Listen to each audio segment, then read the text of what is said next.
the ESTRELLA. Overall build, beautiful shell. Like, absolutely stunning. Just looks gorgeous to me. Sparkly, very nice. Very nice. Nozzle is 6.1 millimeters at its widest point. Beautiful, beautiful shell. Cable, comfortable enough. Ear hooks didn't pull the IEM out of my ears. Moves a lot. Pretty good. Pretty good. The chin cinch does fall down, but yeah, it has one. Straight termination. As for the cable, it's well behaved. That's all I really ask for in a cable. Is it the most luxurious feeling cable? No, but it's well behaved. It wears nice. It doesn't tangle easy. Those are the things I truly look for in a cable. So I don't mind the cable. I think it's pretty decent. I really like the case, actually. The zipper, little tough to get around the corners, but it's a good size. Like, this case, it feels like the right size for this IEM. I like when a case is big enough that I can wrap it around 4 of my fingers, not just 3. I like the case. 1 set of silicone tips and 1 set of foam tips. Well, I guess small, medium, large of the silicone, 1 set of foam tips. That's it. Build and accessories, pretty decent. So thank you, Linsol and Jay, for sending this for review. Let's get into it. How does this sound? So, the long story short, it sounds pretty good. But this will be maybe a more lengthy review, just because there's some things going on with the sound that I just kind of have to dig into. So, the bass on this, well, the first thing I noticed, my set does happen to be inverted polarity. That's not going to be a deal breaker for everybody. It really isn't. Some sets it bothers me, like the Hexa, it actually bothers me. This set, it doesn't really bother me that much. It really depends on the set. Something to do with the tuning, but for whatever reason, the inverted polarity on this one doesn't bother me a whole lot. Not enough that I have to change the cable out. But yeah, it sounds pretty good. It sounds pretty good. The bass is a good amount. If there's any less bass, I don't think it would be enough to balance what's going on in the upper mids and treble for me personally. Now, that is coming from someone who I like a little bit less the upper mids and treble, and I like a lot of the bass. So, good amount of bass. I found it to be a healthy amount to balance things out. You get into the mids, it glides into the mids nicely, glides into the upper mids. Then the upper mids and treble, it's bordering to the point where I couldn't do more. Like, it sounds good to me. I can definitely listen to this, but it is borderline too much for me when it comes to the treble. Only in that, like, I don't know, like mid treble region, above 4K, below 8K. In that region, it can just be a smidgen too much for me at times. But overall, it does sound pretty good. And that treble really, that treble and that bass, what they're doing with that tuning, it's giving a really interesting effect to the sound where things like guitars, like the upper harmonics of like overdrive pedals and stuff like that are really kind of shining through, and it gives me this kind of pop. It's popping out to me in the mix. I really like that as an effect at times. Things like when it's hitting cymbals, like the actual stick hitting the ride cymbal in, it was one of the True songs I was listening to. Very detailed. Like, it's coming through in the mix, and I can hear every attack. Very interesting and very cool sound effect that it's doing there.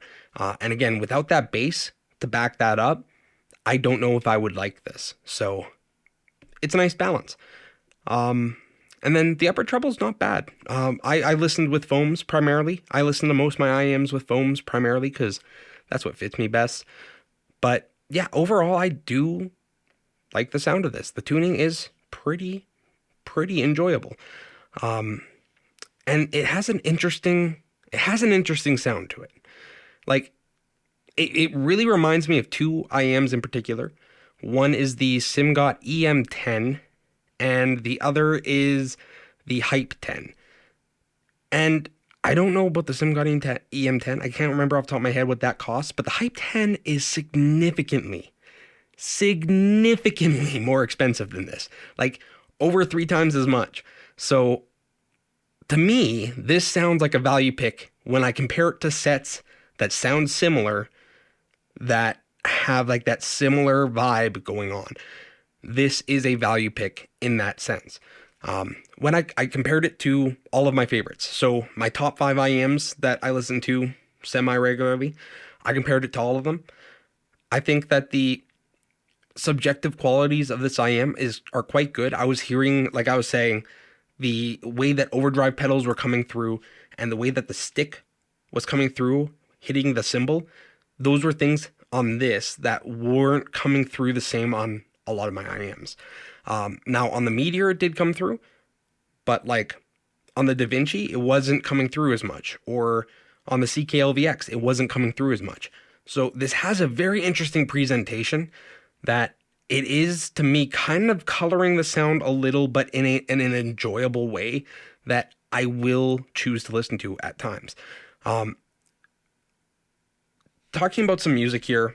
So when I talk about the treble being a little bit too much at times, things like Kenny Chesney, She Thinks My Tractor's Sexy, Tim McGraw, I like it, I love it. The tambourine in the Kenny Chesney song, just too much.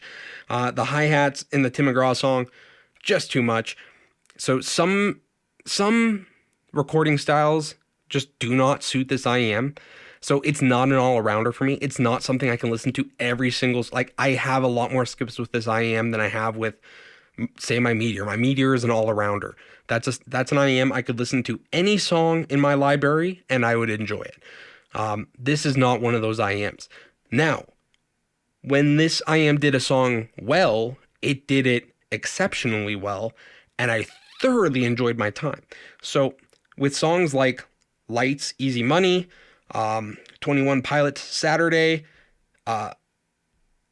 Royal Blood, Honey Brains, those songs sounded really good on this. So with Royal Blood, Honey Brains, it's cool because that band is like a bass guitar using a octave pedal and overdrive, and then a drummer.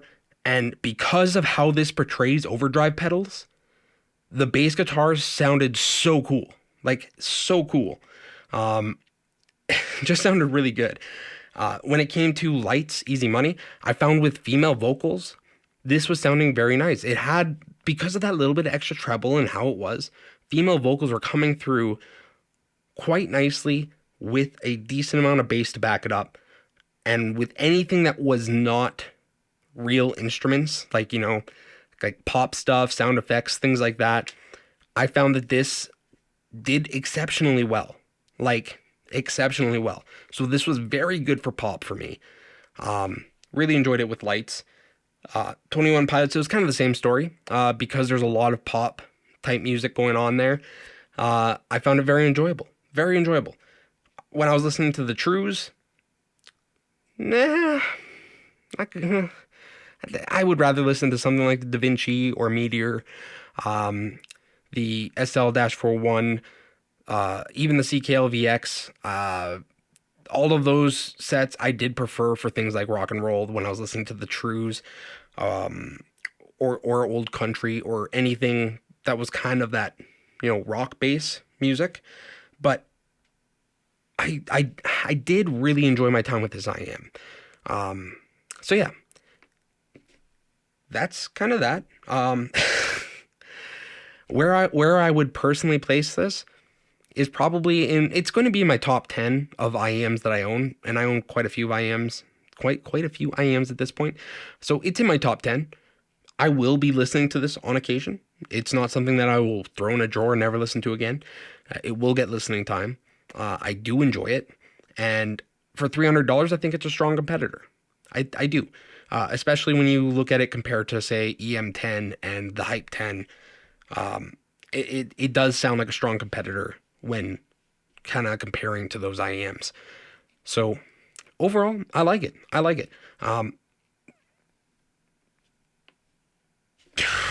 don't know what else to say, really. It's good. I think a lot of people would enjoy this. It has that sound effect that that spaciousness because of the way it's tuned that I think a lot of people are searching for in an IEM.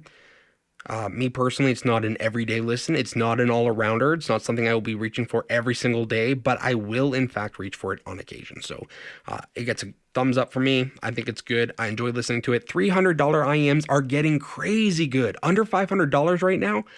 So good. Like, Da Vinci's good. This is good. You got Dusk. It's pretty good. I like the Meyer Audio stuff. They're really good. Like, the under $300 price range, or under, I guess Dusk is over 300, isn't it? The under $500 price range, it's getting exciting. It's very exciting, very enjoyable. I'm excited for the future of this hobby. So, yeah, if you have any questions for me, leave them in the comments down below. Like, comment, subscribe, and until next time,